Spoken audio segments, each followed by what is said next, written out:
Did you know that parents rank financial literacy as the #1 most difficult life skill to teach? Meet Greenlight, the debit card and money app for families. With Greenlight, you can send money to kids quickly, set up chores, automate allowance, and keep an eye on your kids' spending with real-time notifications. Kids learn to earn, save, and spend wisely, and parents can rest easy knowing their kids are learning about money with guardrails in place. Try Greenlight risk-free today at greenlight.com/audio.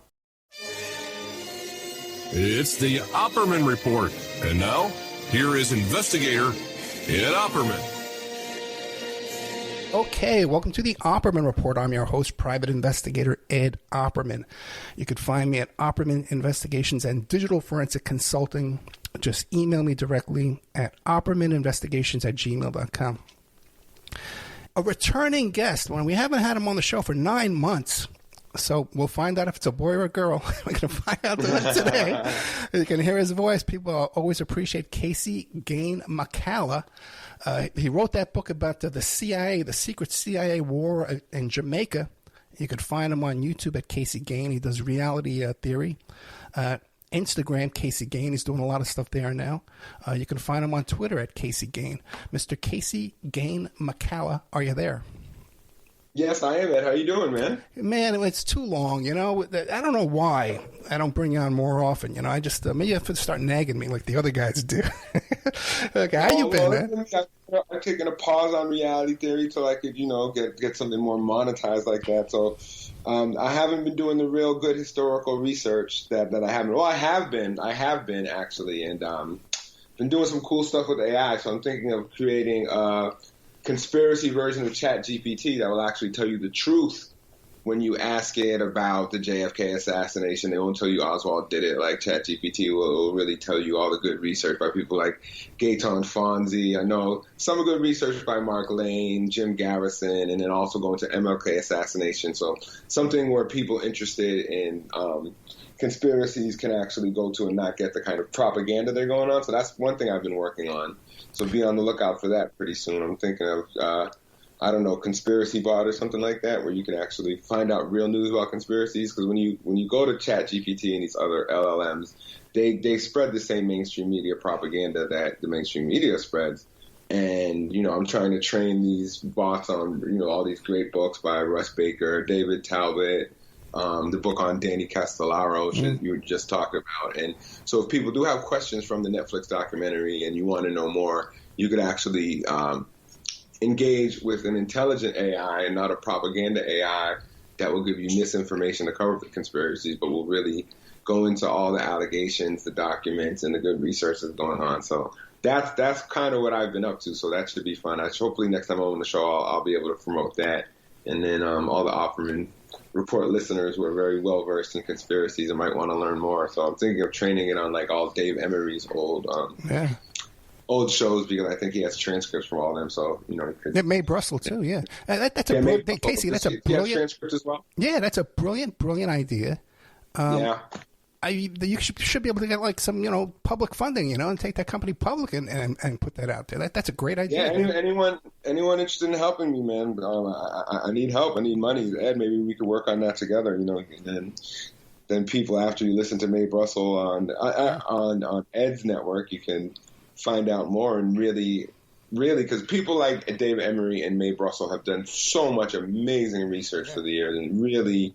I like to consider myself a pretty good researcher in terms of conspiracies and government corruption, but I'm really standing on the shoulders of giants with May Brussel and Dave Emery in terms of the amazing research they did. Like when I first started researching my book, I would listen to Dave Emery's Guns of November, Dave Emery's CIA, Military, and Drugs, which are, I think they're still available on YouTube. If not, I think you can go to Dave Emery's, they're all in some format, I forgot. But Dave Emery's on Patreon now, He's on Patreon now, but he has all the old shows with Nip Tuck on like a certain format.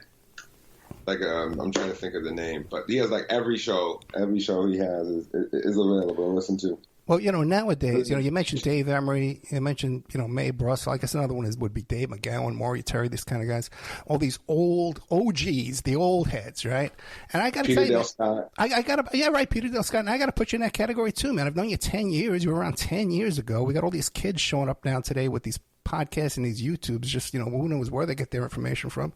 And this chat, this conspiracy chat, what is it called? AI? I'm using a conspiracy chat or conspiracybot.com and then launching it there where people could really get, good information based on researchers like them, based on, good authors, as I mentioned, David Talbot, Russ Baker. No, that's a great idea. And I would definitely consider a partnership with you. All we got to do is come up with some funding, and then I just got to get rid of you. And I'll be the next, what's his name, Zuckerberg. I'll be the Opperberg. You're the next Zuckerberg. Yeah. If the deep state comes for you, man, the deep state might come for you. So we'll see. They already got me. They might think Costolero if we do this. So we'll see. They already got me. Be a Netflix documentary about us in 10 years. Yeah. Who killed Ed Opperman and Cassie Gane, and they'll go into our conspiracy bot, which we hijacked the software with, and then they'll go way back to the JFK assassination and Operation Phoenix and see how it all ties together. Our lives will not be in vain. Yeah, hopefully. So, Casey, I contacted you today because you're an old hip-hop guy, and all this stuff came out about Sean Combs, P Diddy, Puff Daddy, all this stuff, and the guy, right? All these millions of lawsuits with this character. Where do we even get started on this? Well, I'll give a little background on P Diddy. His real name is Sean Combs. He grew up in Harlem. His mother was a model and hairdresser, and his father was a gangster connected to Nicky Barnes, who was a big heroin kingpin. And there were some rumors that his father was an informant and he was killed over that. But yeah. Wait a minute. Casey, my ex-partner is the cop who arrested Nicky Barnes on the bribery charges. Wow. Yeah, and there's a whole story behind that thing, man. I definitely think this guy was an informant. Yeah, Nicky Barnes eventually definitely became an informant. He told on everybody while he was in jail. But Melvin Combs, he's involved in the drug trade, so he was rich. So eventually Diddy would move from Harlem to Mount Vernon. And in Mount Vernon, he went to one of the best private schools there. Went on to Howard University, where he would intern at Uptown Records, which was a big hip-hop record label at the time, which would lead to him eventually having his own deal with Clive Davis, who is a kind of infamous figure. There's a lot of people saying that Clive Davis was kind of Diddy's sugar daddy, but there's another big sugar daddy who comes into the picture. So he founded Bad Boy Records, signed the Notorious B.I.G., who's one of my favorite rappers. Of course, then he was infamously involved in a kind of East Coast, West Coast feud between Suge Knight himself, Tupac, and Notorious B.I.G. And so recently, I guess, there has been a guy by the name of Keefe D who claims he was involved in the killing of Tupac. Notorious Tupac, right? After a kind of fight at the MGM Grand at a Mike Tyson fight that, in which his cousin or nephew Orlando Anderson was beat up, and there was retaliation for that. But he's also claimed that Diddy had offered him $1 million to kill either Suge Knight or Tupac, and that he never got that, and that there was a kind of middleman who was another kind of infamous big-time New York drug dealer by the name of Eric Von Zip Williams. So, wait, Casey, I got to stop you for 1 second. Because with Nicky Barnes, again, back to Nicky Barnes. I'm from New York and I know this stuff. There's an audio tape you can hear of Nicky Barnes in prison where he's contacting the SDNY New York and he's offering to make a deal with them. And he says to them, my guys out there working for me, they're ripping me off, they're sleeping with my ex-wife, and I sent some guys in there to shoot him and kill him. And instead they went down, they sat down, they ate him with them, and they partied with him. The guy's supposed to be doing things for me or doing things against me. That's why I'm coming to you. And that's why he became an informant with SDNY. A week later, two white guys walk into that same club and shoot the guys. Okay? He didn't have any guys working for him. The only people he had working for him at that point was Rudy Giuliani's guys. And then you see later on a press conference, Rudy Giuliani out in front of that club. We're going to investigate this and we're going to catch him. Well, one of the guys he snitched on was a big-time drug dealer who actually owned the Apollo for a short term. And his name was Guy Fisher. And Guy Fisher's actually out now. He just got released, and he's kind of making around in Harlem as a kind of like local folk hero. But yeah, Nicky Barnes definitely worked with the government. He got a kind of light sentence. And I think there's a good documentary on him called Mr. Untouchable, which follows his leading. I think it's a common strain among these kind of big African American drug dealers. They all say, don't snitch, don't snitch, don't snitch. But then when they're put under pressure, they snitch. There's others like other famous drug dealers by the name of Albert Alpo Martinez, who was a kind of legendary drug dealer who died a couple of years ago. He was also a notorious informant. Frank Lucas was, they made the American Gangster movie about him, and he was also an informant. So there's a kind of string between the kind of these powerful drug dealers. And there's another drug dealer by the name of Frank Matthews who allegedly had CIA connections, and he just kind of disappeared. And he was bigger than Nicky Barnes. Country boys. Yeah, exactly. And where they were getting they're weird. A lot of drug dealers come from South Carolina. A lot of these big drug dealers like Frank Matthews and Frank Lucas come from South Carolina, which is also where Jesse Jackson is from. And Jesse Jackson and his brother was also a big time drug dealer from South Carolina. Jesse Jackson's brother. So it's weird that you have this kind of small country bumpkin state exporting these major drug dealers to these big metropolitan cities like New York and Chicago. And that heroin was coming from the body bags out of Fort Bragg. Yep. Yeah. But we can do 4 hours on that. So let's get into Puff Daddy. I would think there would be Operation Phoenix connection there. But yeah, let's go back to Diddy. So so that's a little background on P Diddy. Of course, Notorious B.I.G. died, and he kind of reinvented himself as a solo artist and a music mogul. And he had a pretty good standing in the career. He bought Revolt. He advertised for Ciroc vodka, so I think he might have been one of hip hop's first billionaires. Can I stop you for a second? And then a guy with the nickname Puffy, I assume he's selling marijuana too, right?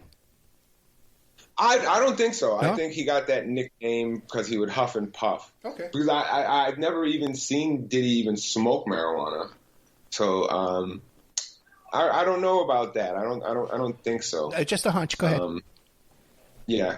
So, but he's been in the news a lot because most recently his old girlfriend of his, a very attractive young woman by the name of Cassie Ventura, sued P Diddy for $50 million, claiming she was basically like a sex slave for him. Right. That she was coerced to have sex, that he would rape her. And then also that she would watch other men have sex with her, and that would be a kind of kink for him. So it was a big kind of explosive lawsuit. He settled very quickly. And it's important to know, too, that before that lawsuit was filed, Jonathan Odie was shooting up the Doral golf course and talking about all these same exact accusations. And it appears, too, that Jonathan Odie got some kind of a payoff and a settlement, too, because right away he suddenly, after his divorce of a lawyer, he all this cash dropped in his lap, and he's running around buying all these properties in Florida. Yeah. So he bought all the properties and everything, and also I think he was escorting a porn star, Mr. P, for Mr. P Diddy. And what he did say is that Diddy was part of the Illuminati and the Boule, which is the Black Illuminati. Right. And yeah, so Odie's a South African native. I think he was a businessman. I think he worked for an escort service called the Dancing Bear. Right. Right. And I think he might have been a porn star as well, a very interesting character. But yeah, he went into one of Trump's hotels, draped in the American flag, and pulled out a gun and started trashing it. You know, interesting about the Dancing Bear, because they're out of business now. It was some kind of a place we can go in person, but they also had a website.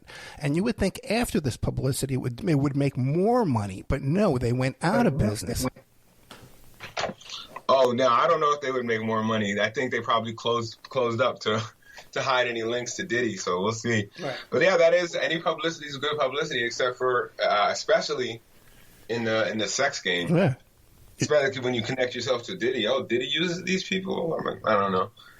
But yeah, so that actually led to a lot of other lawsuits. So a lot of other people came suing him, including a woman who claimed she was raped by Diddy when she was underage. And most recently, a guy by the name of Little Rod, a producer, I think, who has a gospel background, who sued Diddy again for sexual harassment and also made a lot of claims on Diddy's sexuality and also his proclivity to violence, which also Cassie made. Cassie claimed that Diddy took a rapper and kind of hung him over a balcony. And that this other rapper claimed that Diddy was involved in a shooting of one of his son's friends. And it seems to be totally covered up by the LAPD, this shooting. You can't really find any information, no 911 call, none of the witnesses. So it seems like Diddy is definitely protected by Right. Well, there was a shooting in New York, too. When he was with J-Lo, he shot a pregnant woman in the hand. My friend was an EMS that was there that night, and the woman was screaming to everybody that would listen, P. Diddy just shot me in the hand, P. Diddy just shot me in the hand. And everyone was saying, I can't hear you, I can't hear you. They were putting their fingers in their ears. Yeah, well, that's very interesting because that woman has come out again because, of course, he had a protege by the name of Shine, who is another rapper who kind of sounded like the Notorious B.I.G. And Shine took the rap for the shooting, and he did the years, and eventually he got deported to Belize, and now Shine is actually a member of parliament in the country of Belize. But Shine took the rap for that, but now everyone is saying that it was Diddy who did the shooting and not Shine, and Shine was just kind of like the fall guy. Yeah, Diddy was sitting on the curb yelling out, I'll pay you $50,000 a year, I'll pay you $100,000 a year, I'll pay you $150,000 a year. Now, wasn't Justin Bieber also, too, as a young boy, mixed up with Diddy?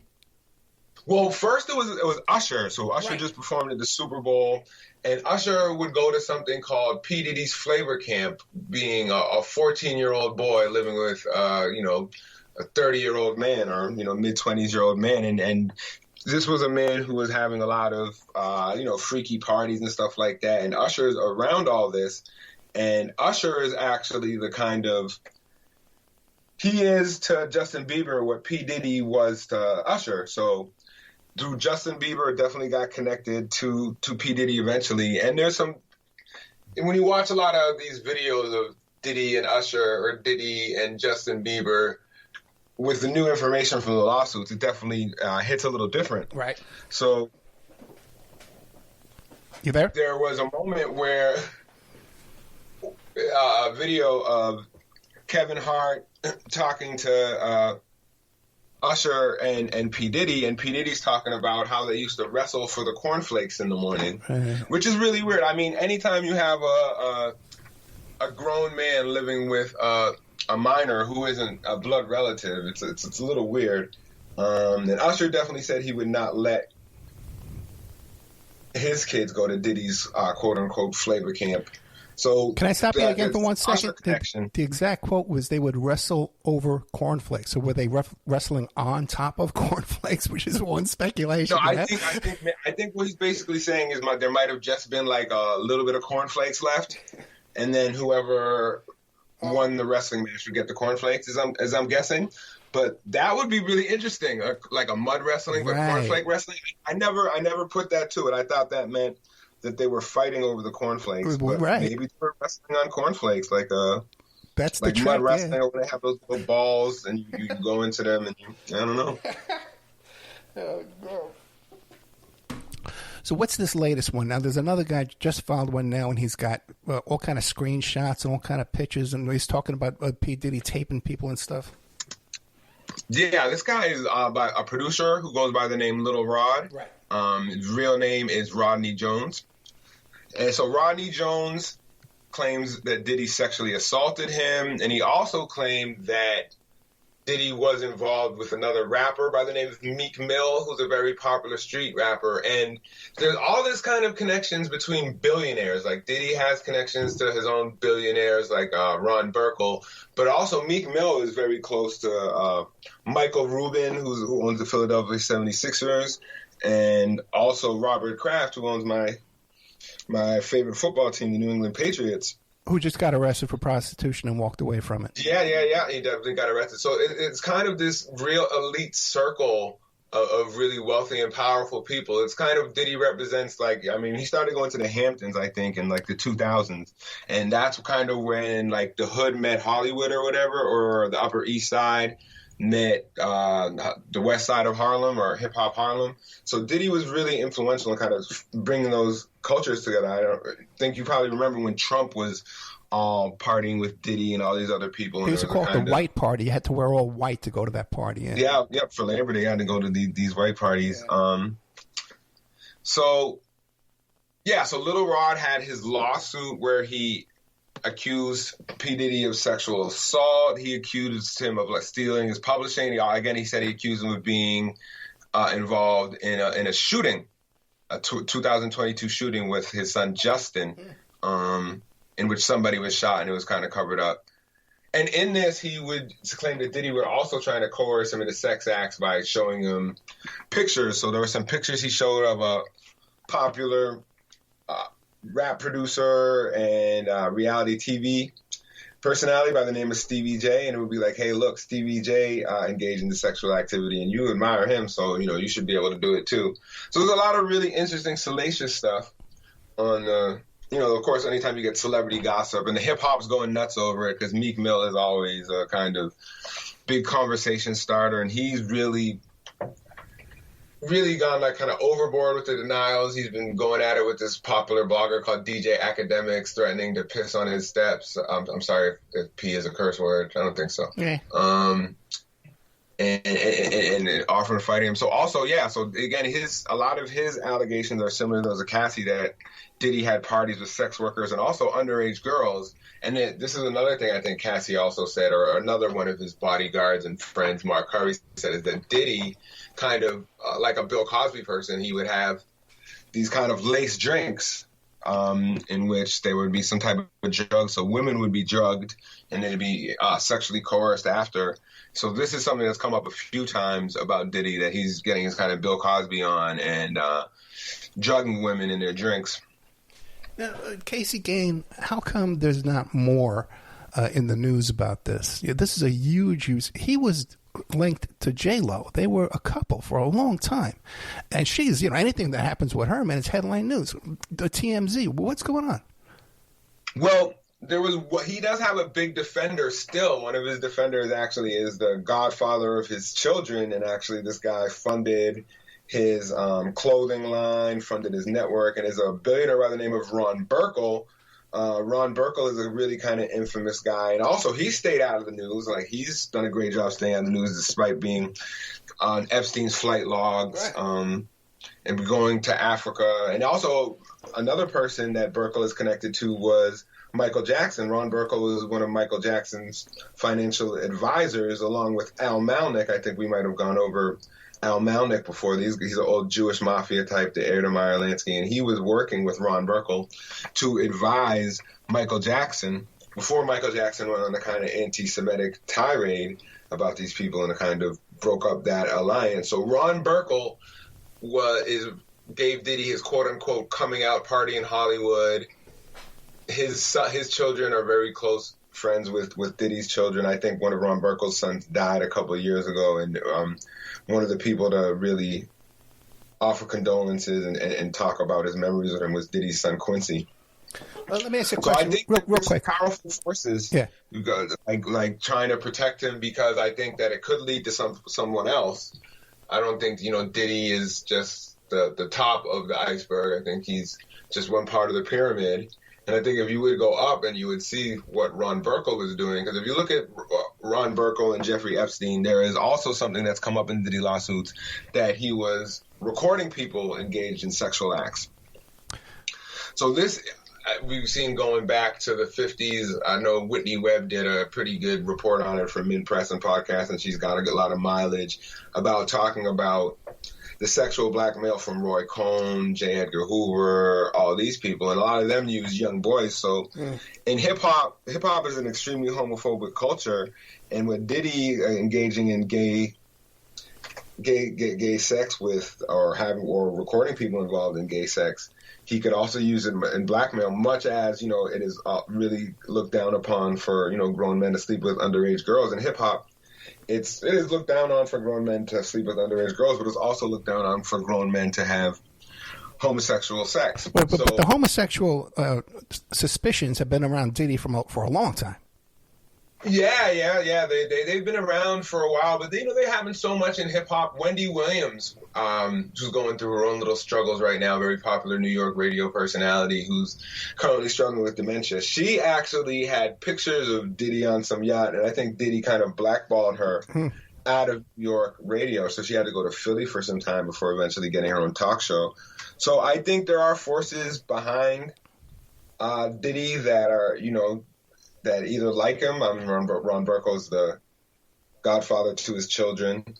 Did you read the article I mentioned to you with the Ebner? The Ham Whisperer. I was trying to get through it, but I didn't finish it. But I read some of it. It's a great, and we did a whole show about it too. If you look up, in fact, I'll play the repeat today. People can look for it. And by the way, too, when I play the show here too, I'm going to put up all the court documents, the lawsuits, because they're all available online with pictures. This is fancy lawsuits there too, yeah. And also to that video of that fellow Jonathan Odie, the dancing bear confession. It's an interrogation that came out before this. There's a videotape of a confession before all these lawsuits that corroborates everything in these lawsuits. But in the Mark Ebner article, he talks about Burkle and a couple of other fellows, and they got their act down to a science where they take these young ladies, they give them acting lessons, singing lessons, they get a little bit of fame, and then they pull the rug out from under them, they lose their fame, and then they sell them as prostitutes. Because the people... I have to make my godfather, I gave her acting lessons, singing lessons. And to be more personal with you, she was the best piece that I've ever had.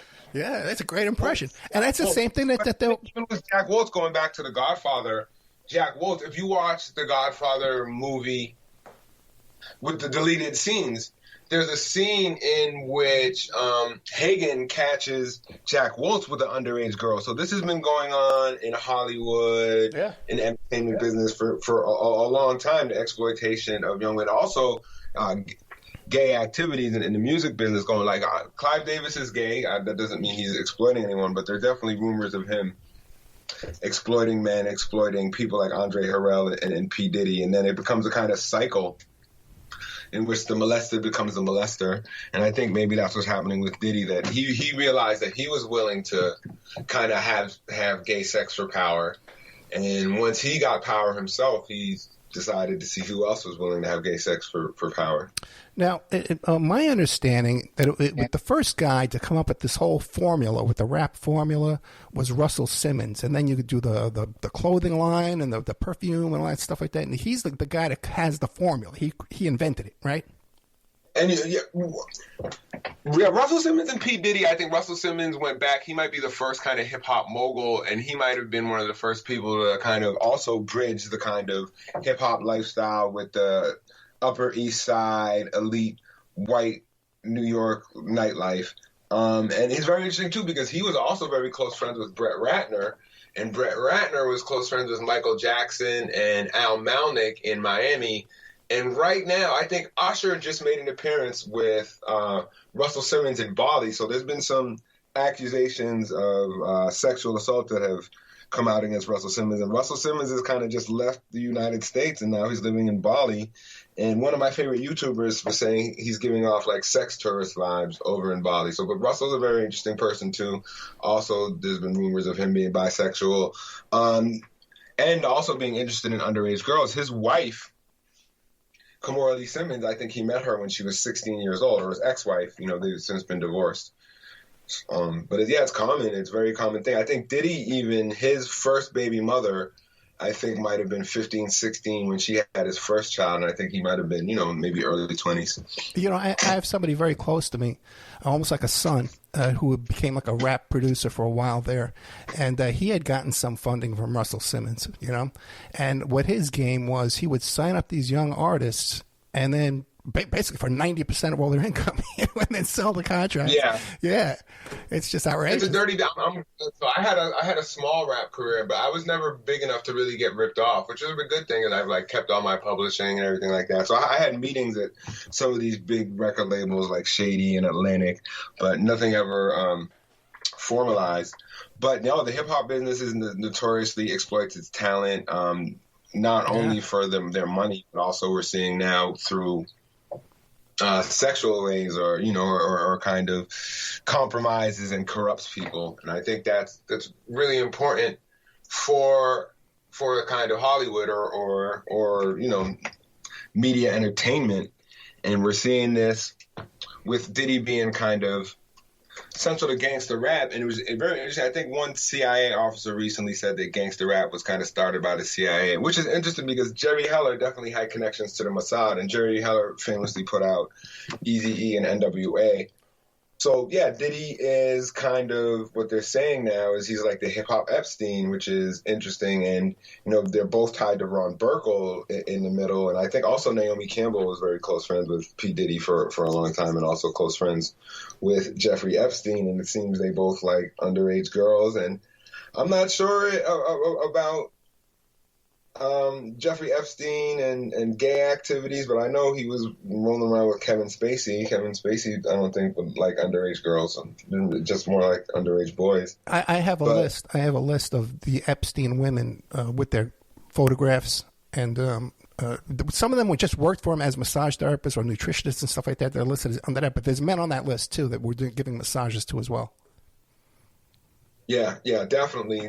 I think people like Jeffrey Epstein, that they're like a one-stop shop. If you like them young, you can get them young. If you like them male, you can get them male. If you like them and I'm sure, like when in that group, they all know each other. They're selling their information to the same people. They all you talk to other people. Hey, how much are you getting for this? How much are you getting for that? So it's all going to the same people. There seems to be a lot too with these private planes. A lot of these rap guys, they like to fly on private planes. And once you're on a private plane, there's pretty much no security. Well, no metal detectors. There's no security. There's no X-ray machines. So you can pretty much take back and forth on these planes whatever you want, whether they're human cargo or drugs. How much of this is drugs? Because Miami keeps coming up a lot. Florida, drug trafficking up to New York. Well, there's a big rap collective or slash drug dealing gang called BMF, the Black Mafia Family. There's actually a show on Stars that's airing right now that's about them, and it's about their leader, Big Meech. But one of the allegations, I think maybe out of the Cassie lawsuit, was that Diddy was laundering drug money for BMF.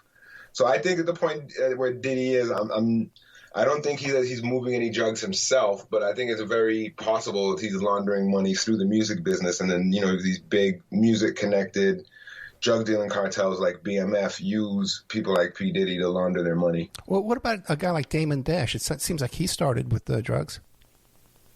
Damon Dash definitely started off as a drug dealer. And I think there's actually a video of Damon Dash partying with Ghislaine Maxwell. Really?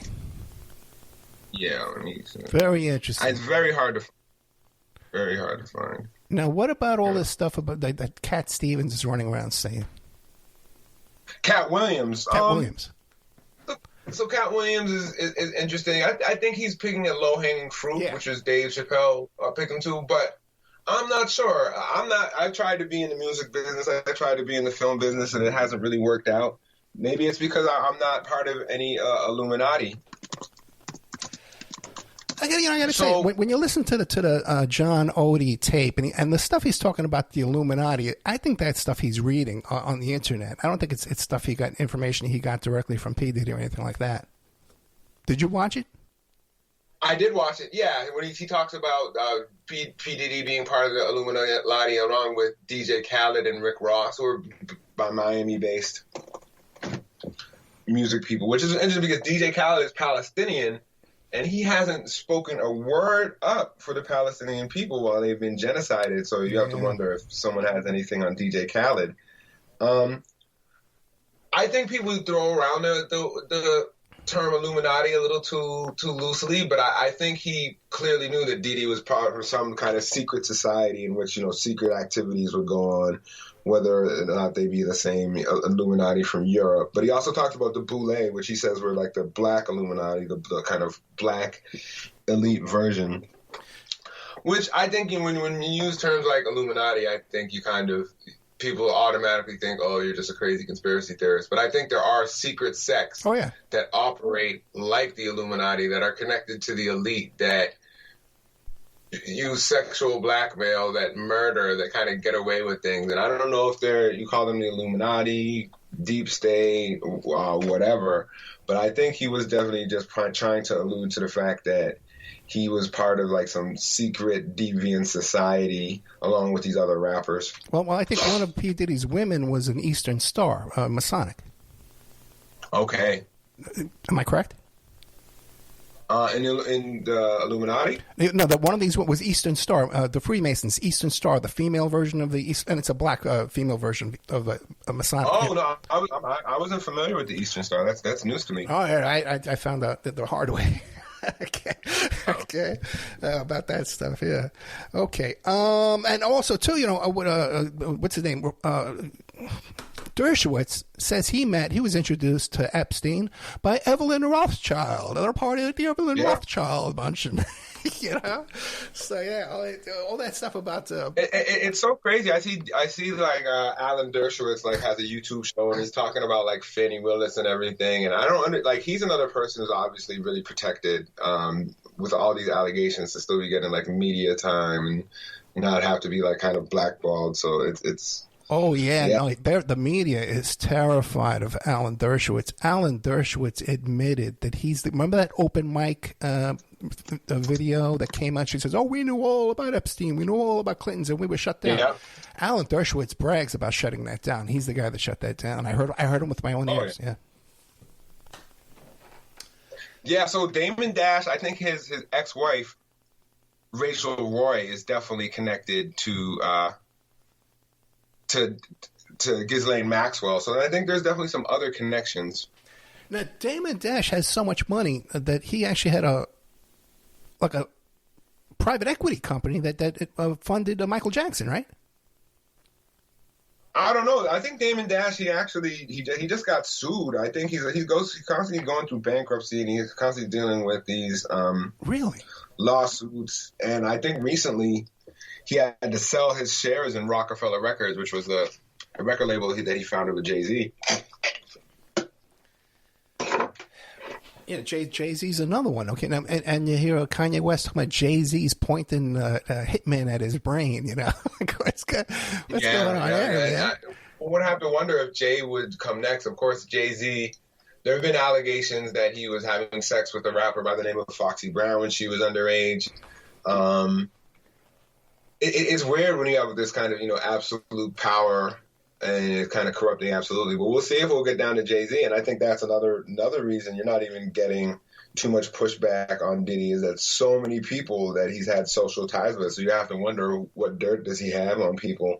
And a lot of people in the hip hop community have been hesitant to criticize P Diddy, even in this kind of new hip hop Me Too movement. Yeah, exactly. Because if you look at the meat inside these complaints, these are legal complaints that have been filed in court. Some of them have been settled. And you look at the meat of the accusations in these things. This is a gold mine scandal. This is the kind of thing that TMZ would be pumping up 24/7, man. But they mention it, but that's it. That's it. And then, like I'm saying, when you see like the shooting being covered up, I know TMZ is tied to LAPD, and the LAPD seems to be covering for Diddy and at least the shooting incident, according to a lot of popular YouTubers. So yeah, no, there's definitely some powerful forces in the media. Ron Burkle is a very powerful figure behind the scenes. He owns the Soho House, which is a very popular chain of kind of private nightclubs that are all around the world. He owns Neverland Ranch, even though he had a dispute with Michael Jackson. When Michael died, he bought Neverland Ranch. He has stake in Yahoo. I think he has a stake in the Pittsburgh Penguins. Wait, who owns Neverland Ranch right now? Ron Burkle. Oh, really? Yeah. So one can imagine there might be all sorts of hidden material there that could have been used. Yeah, DNA. There's got to be DNA all over that place, man. DNA, yeah, old pictures, maybe. Who knows what's back in Neverland Ranch? So yeah, no. So it's the same thing. I think we did a show before where we talked about Ron Burkle, Al Malnick, Michael Jackson, and this kind of Jewish mafia connection between Michael Jackson and Chris Tucker. Yep. It was Chris Tucker. Right, Chris Tucker, being on Epstein's plane. That was the last thing we talked about. Yeah, Michael Jackson. So both. It's interesting that you have P Diddy and Chris Tucker are both people who kind of connect both to Michael Jackson and Ron Burkle, Jeffrey Epstein. And then you have Trump and allowing his kids, Trump friendship with Michael Jackson, allowing his kids to play with Michael Jackson, play video games with an adult Michael Jackson, right? And his connection to Epstein and all this. So I was doing some research on Michael Jackson, and I didn't know, but Michael Jackson was very close with Sean Lennon. Really? And yeah, Sean Lennon actually made a song about it called Bubbles or something, in which he talked about his relationship with Michael Jackson and how, like, when he grew up, like, Michael was just done with him, and then he used, like, Bubbles, the monkey, as a kind of metaphor for his relationship. Like, once the monkey's done, the relationship is over and everything like that. So Michael was going. I was watching some, like, rewatching Michael Jackson, like, holding up Emmanuel Lewis, and Emmanuel Lewis is 14 years old when he's at the Grammys with Michael Jackson, and Michael's holding him like he's a baby and carrying him around. It's just really a little disturbing, especially given. And there's another position. If you Google Emmanuel Lewis, Michael Jackson, you'll get some pretty disturbing pictures if you believe that Michael Jackson is a pedophile. Right, and at the time he was pretending to be dating Brooke Shields, who has that same issue in her life, you know, and she was around Bob Hope, man. God knows what this guy was up to.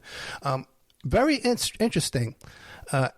Elliot and Brooke Shields, wasn't she in Playboy when she was like 13, which is crazy, or she was definitely. I think it was like 12. She was in that, and it was little. She was very little, a little kid. But Elliot Mintz. Elliot Mintz. Yeah, Hugh Hefner needs to go to hell for that one. Yeah, and Hugh Hefner's another one, man. But Elliot Mintz was the spokesperson. He, on a hunch, this guy was sleeping on people's couches, right? On a hunch, he thinks that John Lennon's about to get assassinated. He hops on a red eye and flies to New York, and he knows the doorman. They give him a key to walk in. After the shooting, he shows up right there. Well, the doorman was a CIA guy too, right? The doorman was an old CIA Cuban. Yeah, Jose Padermo. But the real shooter in that is the maintenance man. The gun was found in the office of the maintenance man. So I think Padermo was kind of a front.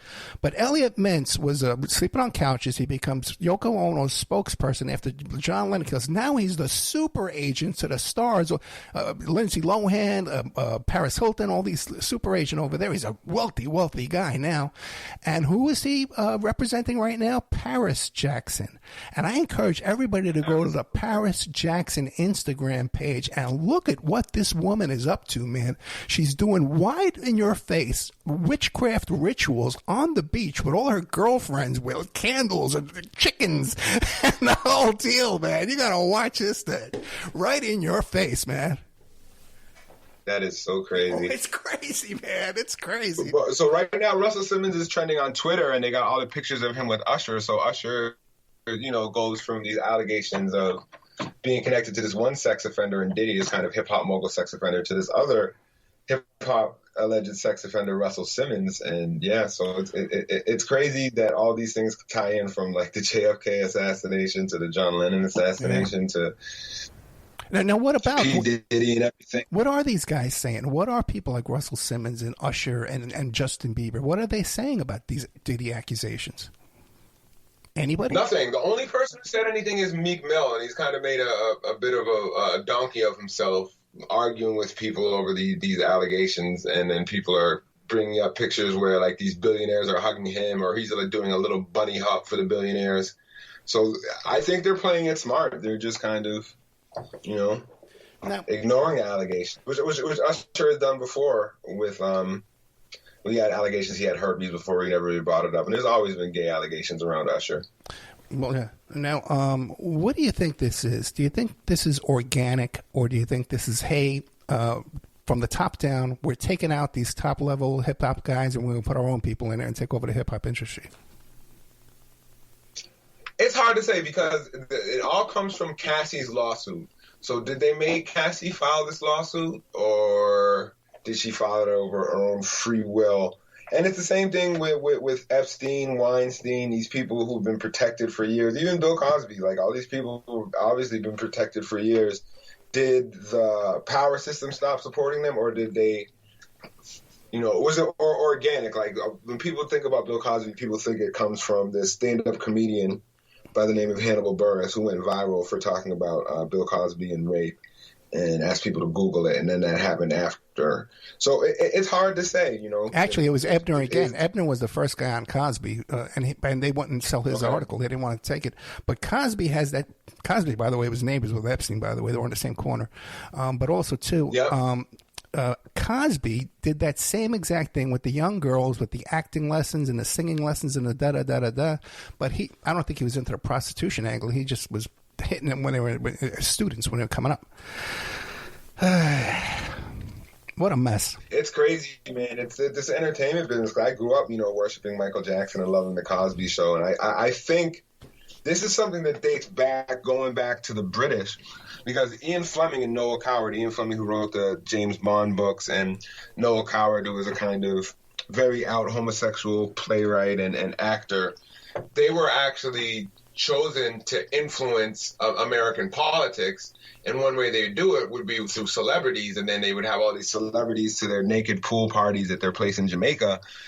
So I think there's been a conscious effort by people in power to use celebrity and control celebrities for their own, personal political gain. And one way you can do that is by making sure they're all sexually blackmailed. So you'd have to think like, Bill Cosby had a lot of power and voice, but he never really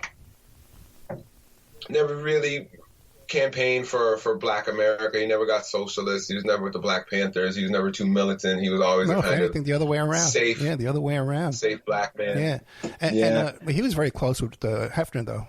Hefner and Cosby were very, very close. Oh yeah. Mm-hmm. They would go to play. Well, there was one woman from the Playboy Club who said that. Playboy who said that Bill Cosby raped her there. So I think that's the one when they found that she suicided herself, and they found all kind of pentagrams and stuff on her wall too. That one, the one that said, "Oh wow, I wasn't aware of that."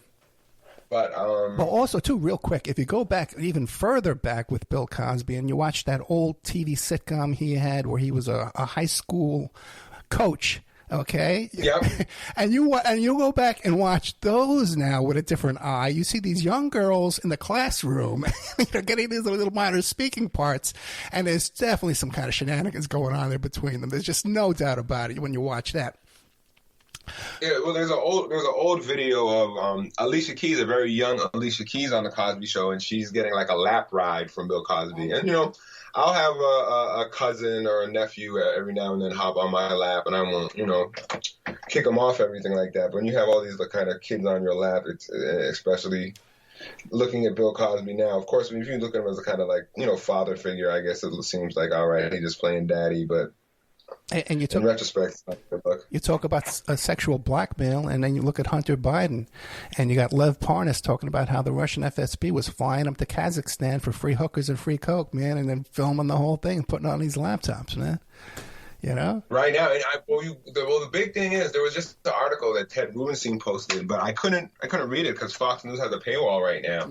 But that Joe Biden has said absolutely nothing about like the biggest crisis in America, which is the fentanyl crisis. I mean, anyone who goes outside, and if you live in a major city, you'll see these zombies, and you'll see people like offering to sell fentanyl, and this is like an epidemic that is killing people worse than the crack epidemic, and you get no outcry, no outrage, nothing from Joe Biden. And, of course, Hunter Biden was in China as well. So why isn't China being held accountable for all this kind of fentanyl that's coming in? How is the fentanyl coming in? Is it coming in like Iran-Contra? Is people using this fentanyl to fund another illegal war? So definitely sexual blackmail for politicians, for celebrities. We see how important celebrities are for people who vote. And, when P Diddy was definitely really involved in the Vote or Die campaign, and Ron Burkle was a big Hillary Clinton backer, and I think that that was the big kind of 2008 election. I think originally Diddy was a Hillary Clinton supporter, but there's also a picture of Diddy, Ron Burkle, and Michael Jackson all together. So he kind of ties all these kind of notorious sexual deviants together. Well, Diddy also, too, around the time of the election of Hillary Clinton, he started his own political polling company. I don't know if he still has it, but he definitely launched one. Who was this, Diddy? Yes. Okay. That's interesting. Yeah, because that's juice, man. That's having controlling that kind of information. That's juice. Or having that kind of information. Yeah, that's a lot. And especially interesting because, the hip-hop vote, the black vote, is very important, and we're seeing it right now. We're seeing like I'm seeing the hip hop vote release, and you know, part of the black vote. Maybe I think you might have black women who still really hate Donald Trump and they love Fani Willis. Have you been watching the Fani Willis trial, Ed? I watched the first day from cover to cover, but then that was it. You know, I saw enough. There's nothing political about that at all. That's why I would have called you like, I want to talk about this, because I've been like, it's been like soap opera. I've been watching all these court dates and watching everyone's commentary on them. But it's really interesting. Trump is a tough guy, and it's more, it's a Lewinsky type scandal. It's really just sex. There's no real corruption except for the money that this guy Nathan Wade would spend flying her to these exotic places in Belize and the Bahamas and California wine. Excuse me, I almost swore. Wine galleries. Yeah, we're out of time anyway. We got about 1 minute left. What would you like to leave us with, Mr. Cassie Gane-McCalla? You could find him I need money, people. So like, I'll definitely start Reality Theory up again if we can get a Patreon to pay me. But in the meantime, if you have a small business and you need a logo or you need any type of artwork, animation, advertising, definitely get at me through my Casey Gane on Facebook, Casey Gane on Instagram and on Twitter. And I'd love to help you out with your small business. I think with this kind of AI revolution, I think it's either going to be these big businesses are going to replace us, or maybe we can kind of replace these big businesses. So instead of spending a whole bunch of money with a big graphic design company, you can just go to little old me. And I'm also doing tutorial services. So instead of just giving you some fish, I'll teach you how to fish. I'll teach you how to create your own logos. I'll teach you how to create your own images, backgrounds, animation for your businesses, and just, reach out to me directly on social media. I'm very accessible. Casey Gane. And also to Casey, what's the name of your book again? The CIA War in Jamaica, which is the definitive book on CIA. Book is Inside the CIA's Secret War in Jamaica, and it's available on Amazon. Guys, Casey Gane's been around a long, long time. We were talking off there. He's one of the old heads, one of the old guys, a respected elder statesman at this point, man, an elder statesman in the conspiracy field and the research field, parapolitics. This is one of the real guys, out there you can trust. I've never seen him do anything shady. If I did, he wouldn't be on the show. I get rid of a lot of people, you know what I mean? They don't have anything to compromise me yet. They haven't sent me the hookers and blows, so I hopefully I'll turn them down when they do. Well, yeah, hopefully. But otherwise, man, I'll meet you there. All right, Casey, again, man, thank you so much. Keep in touch, okay, my friend? I'll be talking. So let's talk about the conspiracy bot offline in the next couple of hours or days or whatever. You got it, my friend. Good night. All right, great chat with you, Ed. You too.